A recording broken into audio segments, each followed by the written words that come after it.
It's Saturday, October 29th, 2022. I was going to do some oxalic acid here today, but I just came out here. I don't know, it's late. It's 2 or 3 o'clock in the afternoon. And the bees are just going nuts. I think it's, I don't know what it is, 14, 15 C out here. The sound is incredible.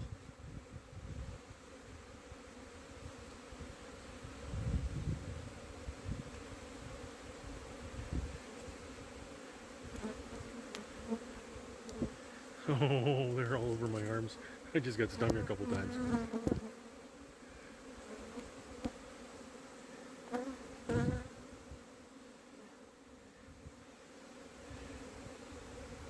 They're trying to climb up my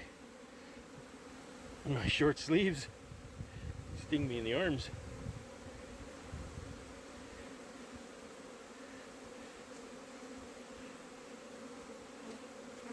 I have to enjoy this because it's going to be 5 months before I hear it again.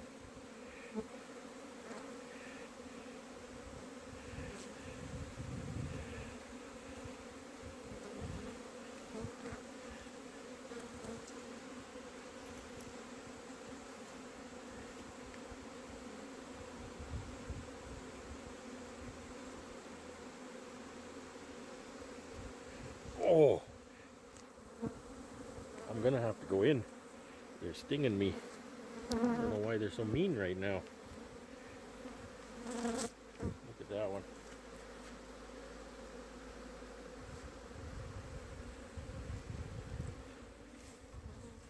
Anyway, quick update. And it's really a madhouse. I didn't think they were quite that mean. But yeah, they're not happy to see me.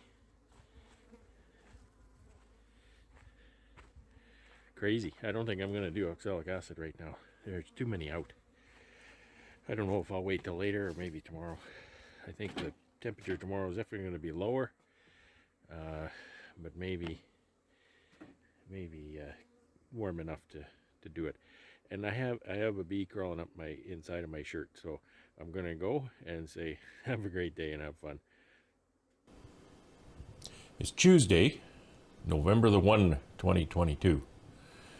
November has arrived. I always look at November as kind of the official start of the winter season for me, although the really terrible winter weather doesn't usually arrive until earliest mid-December, latest Christmas. Between Christmas and New Year's it usually gets a lot worse than it is up until that point. January, February, just brutal.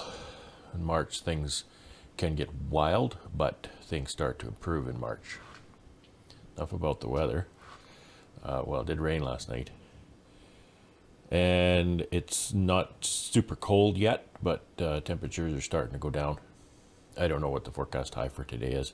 I don't have bee work planned for today, so I don't really pay attention. I have honey house work, just cleaning up the honey house, getting a few more things washed down, sorting things out, making room for the bees. So I'm pretty excited today. I got my new microphone. I picked it up yesterday afternoon, did a little experimentation with it, and I want to show you a little bit about what I got. I've been looking at this brand of microphone for quite a while. It sells for quite a bit of money, and I didn't want to spring, but I decided because I've been having so much trouble that I was just going to pull the trigger and get something that hopefully would really do the job.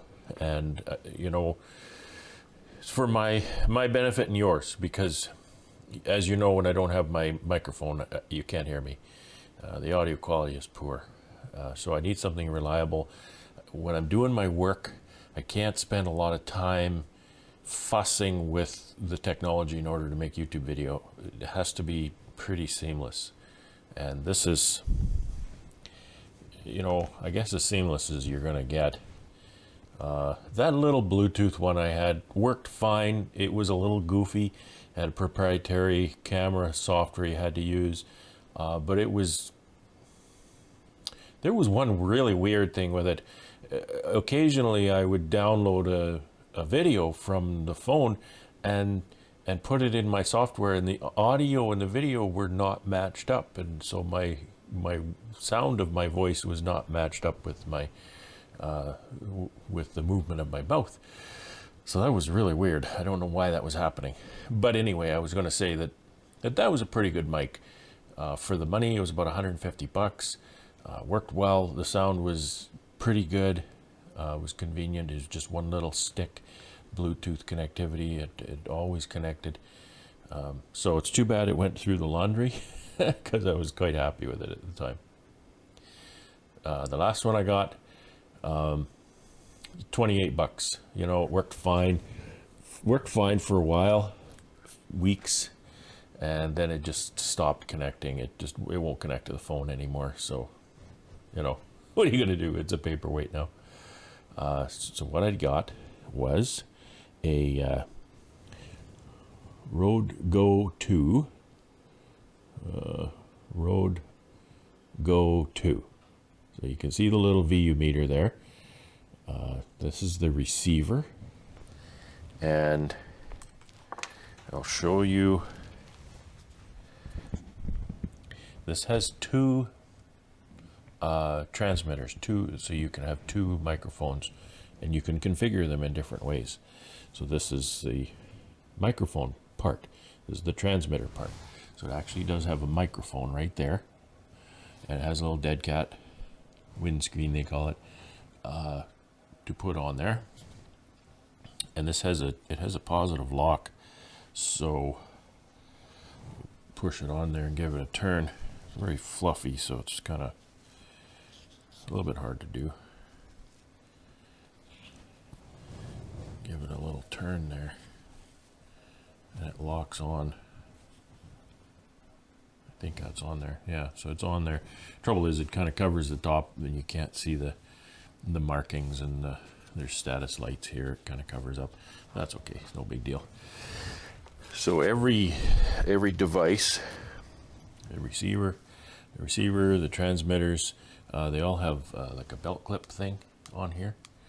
But the neat thing about that belt clip, see, these guys think this is Australian made, I believe, is that little belt clip doubles as a cold shoe mount. If you don't know what a cold shoe is, you see a thing like this on top of a camera. This is actually on top of a mount, but you can see that on top of a camera, and that will clip right into the cold shoe. It doesn't, like, it's not a positive lock, but it slips right in there. So that'll sit right on top of my mount. I don't know how long this will last, and I'm still messing with the audio and how to, you know, how close to put the microphone, all that kind of stuff. So I don't know anything about that. I'll just cover some features. I'm kind of excited about it. So besides this is the other transmitter, and so besides the built-in microphone, it also has a jack. You can plug in a wired lavalier, which I have here, which I think will work better for me, and then I can just drop this in my pocket, such as that. One of the really neat features of this microphone system is this transmitter, microphone transmitter combo little unit here, has a memory card in it, and it'll record up to 7 hours of video. Well, audio. It doesn't record video. This will record up to 7 hours of audio. So what you can do is you can use that as a backup in case something happens with the receiver part or whatever. But I'm using that now. So what you have to do is take your video into your software and then take the audio and stitch them together just to the right point. So I've done it a couple times, and it's really not hard. So one of the problems I have is that this thing has a USB-C, so does my phone. I don't have a USB-C to USB-C cable. So that's on the way. So I'll have that in a few days. Hopefully that works out, because I'd rather do it this way. The transmitter will continue to record regardless, so it's kind of a backup. So once I get that cable, then my phone will be recording the audio. My phone's recording the audio now, but it's through the microphone on the phone, so it may not be very good. It's probably okay now. I'm close, but when I'm farther away. So when I'm recording with this transmitter, I should turn it so you can see transmitter, and then it's cabled to the phone, then the phone will be recording what the transmitter is sending out, hopefully. Not only that, but I can take my little headset or my earbuds or something. There's a little jack on here. I can plug that into the receiver, and then I can use these earbuds then to hear what my microphone is hearing. So I can pop that and I can hear that in there. It's left side only because I alluded to changing configurations, and you can set up the other microphone as a stereo input for right side, or you can configure it to blend both the audios into one track. So that's kind of cool. The local recording thing, I think, is the coolest thing. I don't know that I needed the two transmitters, but if you ever want them, the big downside of the Rode system apparently is you can't add a transmitter. You either buy it with one transmitter or you buy it with two transmitters. If you buy with one transmitter, you can't add a second one, apparently. You might find out different, but that's what I've read all about online. People are asking, how do I add transmitter? The answer is no, you can't add a transmitter. So that's unfortunate, but so I bought the one with the two transmitters. That won't be a problem. I use it, sometimes I'll use it with our bee club meetings and presentations and workshops. So that's why I wanted that extra functionality, flexibility for the transmitters. Get two transmitters. So this one, I could turn that on, and I could clip that on here as well. Look kind of funny. But now with the receiver, I've got two VU meters, and then I can, through this receiver, I can change the mode on that to blend those two audios, or I can just leave them left and right. So now, when I listen here,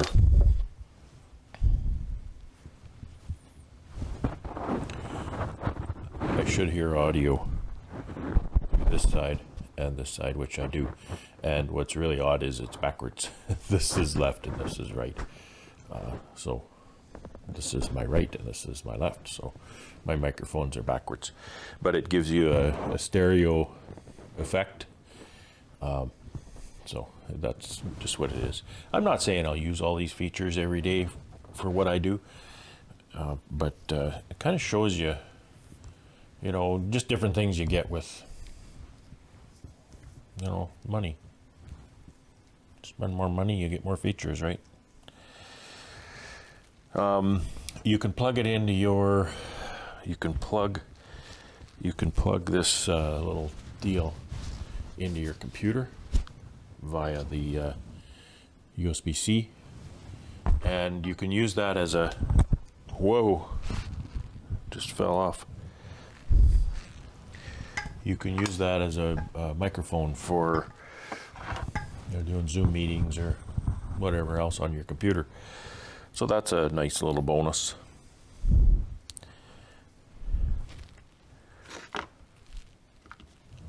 Okay, that's the new microphone system. I'm going to turn off the second transmitter because I don't need that one.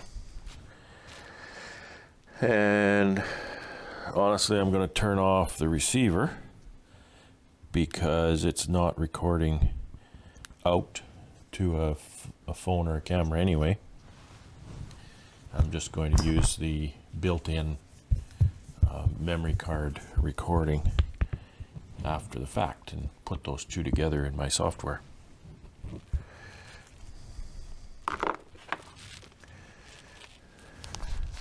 They give you a little case for the units. It's really only big enough for the transmitters and receiver. It's not big enough for, you know, more than maybe one cable. So it's not going to be that useful. I have to arrange something different to carry everything I need to carry along with that. So yeah, so there's the new microphone. Hopefully I don't wash it. If it stands up to the test of time, that's great. Almost nothing will stand up going through the laundry. I feel pretty stupid about that. I almost cried when that happened. Ask my wife. $150 down the tube. Yesterday, 31st of October, Monday, I did another round of oxalic acid, but I did my nukes. I did all of my nukes out there, and I only used the Robbie's vaporizer because the Provap's leaking again. I'm not real happy about that, but I got some big plans. So hopefully I'll be able to put together a video series this winter on those big plans. And my big plans are to build my own vaporizer. I've met a local guy here. His name is Mark, and I'm very, very thankful for Mark to educate me on these things and help me to source parts and understand the technologies involved. I mean, understanding the technologies, I've got that part. That's not an issue. Understanding kind of the best way to do it. He's done a lot of experimentation, different wattages, different bowl configurations specifically. And so I'm going to be using him as a resource to specifically configure my bowl. It's Thursday, November the 3rd, 2022. I don't have much to update today. Maybe progress update on the weather. Of course, I talk about the weather a lot, but that's because I'm a farmer, and the weather is my life. The weather dictates what happens, especially when you're a bug farmer. So what's changed here is yesterday we had a high temperature of 18 C, which was just incredible for the 2nd of November. Today, the high is 5, so it's very cool out there. It's not sunny, a bit of a northwest wind, so it's definitely cooled off a lot. And it didn't freeze last night. Tonight it'll freeze tonight. So looking at the kind of the long-term forecast over the next week or so, and you know, anything over 3 or 4 days, it seems real crapshoot. But what they're saying is temperatures are going to be pretty stable.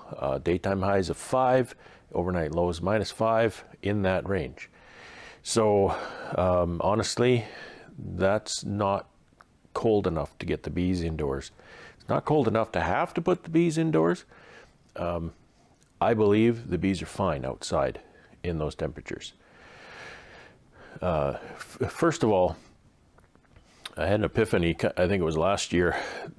We as humans put a real importance on that 0 degree freezing point, that when things drop below 0 and go into the freezing point, we use that as a much more dramatic transition and drop in temperature than I think a lot of other species, and particularly honeybees we're talking about.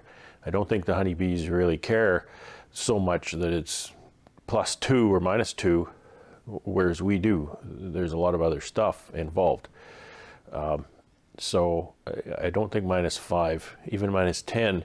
I don't like to leave my bees out if they're not wrapped for a lot of nights, you know, colder than -10. It was -12 a couple of weeks ago. My bees are fine.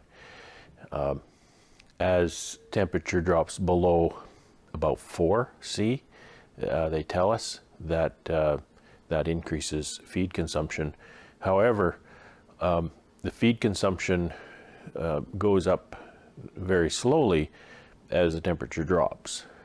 However, feed consumption goes up very quickly as temperature increases from that 4 degree bottom period. So I'm not that worried about leaving them out. Honestly, I'd like to leave them out as long as I can, because then I get to use my building for a little bit longer. But I really need to get done with that building. I'm mostly done. There's a couple of things I need to wrap up in there.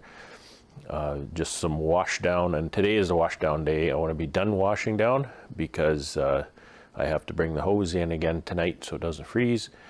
And if I don't have to bring the hose out again, that's great. It's just a little bit of a pain in the backside to be hauling that in and out all the time. So as wash down day in there, make sure everything is washed that needs to be washed. And then there's still some things to be moved out of there and some things to be moved around in there. That's not a big problem. I can take care of all that within probably half an hour when the time comes. What else? Well, yesterday, Wednesday the 2nd of November 2022, I didn't update video because I got an earlier start, and I took off to the city, took some honey to the packer, and did some deliveries, just errands, you know, deliveries and errands. It's always nice to do deliveries. Visited one of my stores and dropped a pile of honey there, which is really nice, and did some deliveries. There's you know, every once in a while you get a customer who places a really smoking good order, and that's really a pleasure. And people, you know, I talk to people almost every day when I do my rounds, and here I'm kind of, you know, you may think I'm patting myself on the back. I'm not, because it really has nothing to do with me. But I talk to people almost every day when I'm doing my rounds. There are people that know the product and they just love it. They absolutely love the flavor of the honey that comes out of this area. And that really warms my heart. It really warms my heart. Mainly because I can produce a product that people want. I can produce a product that's a little different than kind of, you know, the normal product you'd find. And puts a smile on people's face when they taste that and they go, oh, that's different, and, you know, becomes their favorite. So, you know, there's many different levels. Then I love to lock them in and get them as regular customers. That's awesome. So make sure, especially over the next couple of weeks, remember, okay? Remember why we can have the freedom to do YouTube and watch YouTube and run a small business, buy the products we want to buy. It seems in the world there's a lot of that is being taken away from us day by day. So don't forget those people who provided that for us. There's a lot of people who sacrificed everything for you and I. So remember them, and those who are serving now, no less. So again, today is Honey House Day. It's just washing up. I don't know if I'll take you in there. It's just, you know, it's kind of random thing. I'm going to be waxing frames soon, waxing foundation soon. So I'll definitely show you that. I showed you that before. There's some things, you know, I've been a beekeeper 8 years, and I'm a pretty observant guy. I notice patterns and I put things together, and I noticed kind of how things work. And it wasn't until maybe 7 years, I started to really get the full story on foundation, wax production, how the bees use the wax that's there, how they produce more wax, how they draw foundations, how they draw frames. So I've got a few observations to share with you. I see a lot of videos online. Oh, this doesn't work and that doesn't work. No, there's nothing that doesn't work. What doesn't work is when you don't understand how the bees are going to want to do it. So I've learned a lot of that in the last couple of years, and I want to share that with you because it's pretty exciting. And maybe I'm a bee geek, because I'll tell you, when I got my first package of bees, I knew nothing. And I watched them build comb. And I've never tired of watching them build comb. I mean, I don't literally watch them build the comb, but I watch what they've done. I can open a hive and I can see some foundation, or maybe even a foundationless frame, like a comb frame or a story frame. And then I can come back in a period of time and I can see what they've done. And they're so masterful at doing that. And they're so eager to do that in the right context. And that's just one of the most magical things I've noticed with the bees. And so this whole idea of how they draw out foundation, how they draw comb, has been a really big interest to me. And so I'd just like to share some of that with you. I'm not the be-all and end-all authority. I'm not the be-all and end-all authority on any of this, but I have noticed certain principles and figured out certain things. So I just want to share. And if any of it makes sense to you and it can help you, that's great. That's, that's fantastic. I appreciate you watching, and I hope it's helpful to you. So that's what today is going to be. It's Friday, November 4th, 2022. And it's a cold one. It's, I think it was -3 when it came out. And a little bit of a breeze, and it's really cold in my hands. Was working out here for a few minutes and wearing my work gloves. They're not lined gloves, but wearing my work gloves, and even my hands got cold then, and my toes are cold. Of course, I'm wearing running shoes, right? As a Canadian, it's got to be -35 and 3 feet of snow before Canadians, put away their running shoes and put on something a little more substantial. So I'm standing out here by my cabinet. I have my cabinet kind of just pointed at my overhead door, so I could just open the overhead door and access the cabinet from the outside. That's handy for a couple of reasons. Loading and unloading are the two reasons. So this morning I loaded this up with 600 pounds of my Manitoba's Most Delicious honey. And so I've got 6 pails on each one of these little pallets. So I got 6 there and 6 there. And that'll take, let's see, these are kind of granulated now. That one's a little squishy. It'll take most of a week to warm these. The cabinet doesn't warm up fast, and then after the honey, after the cabinet is warm, the honey doesn't warm up fast. So controller is set to 47 degrees. You think, well, that's pretty high, and it is. You don't want it to get to 47 degrees. I've been at this for, 3 years now with this cabinet, and I've got it down pretty good, that I can warm it up and get the job done and not overheat the honey.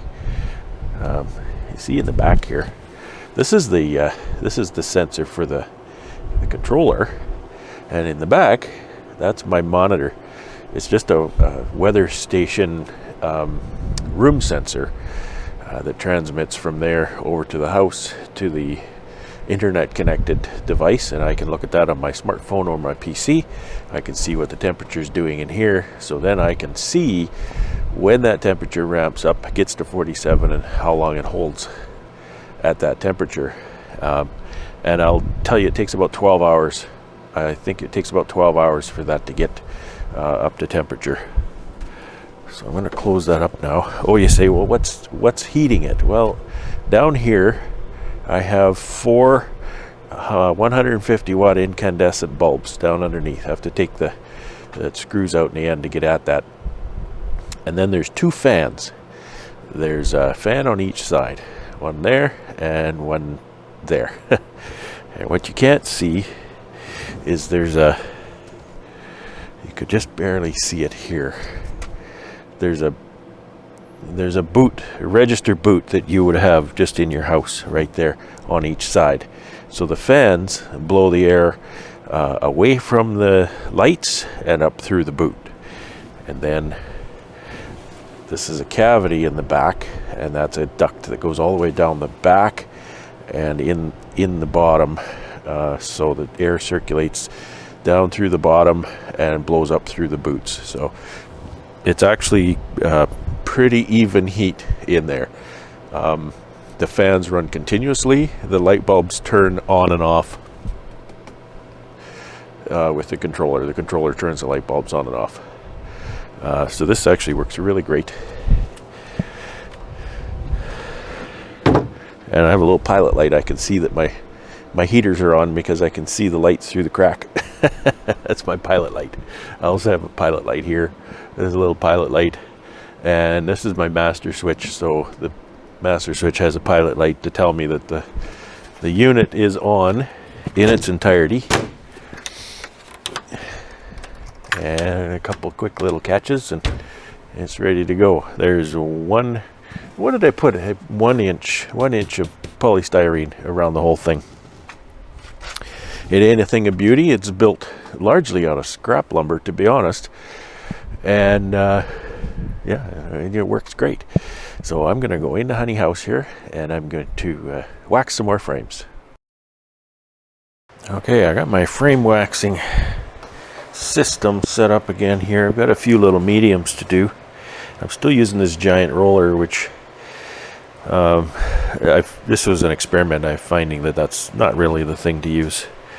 It's just for one, it holds wax in the end. You have to pour the wax out of it every time, and because of the larger diameter, when you roll up to the end bar, there's a larger space left here. And I made it about the width of a deep, so now the mediums are a little harder to do. I have to roll them this direction, and it's not ideal. Don't do it like this. What you want to use is one of these. This roller is kind of pooched. It's really in bad shape. You know, I'm going to warm it up and see what happens. Maybe I can use it a bit. I need more wax in my pot too. My wax blocks are really big, so unfortunately it's kind of difficult to fill it with wax because I kind of need to stand it there and hold it while it melts. I run at about 200 F, which is on here it says 95 C. I'll turn it up and get it really cooking to melt this wax. Let's see. Try and roll a frame. There we go. It's a bit lumpy, but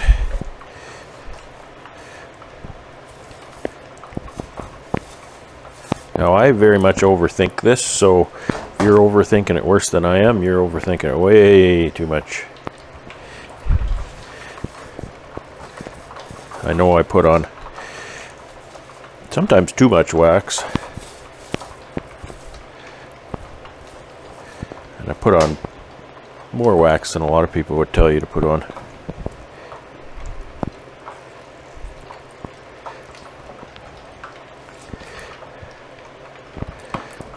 All right, this is an old frame, just re-waxing this old one. It's not very clean.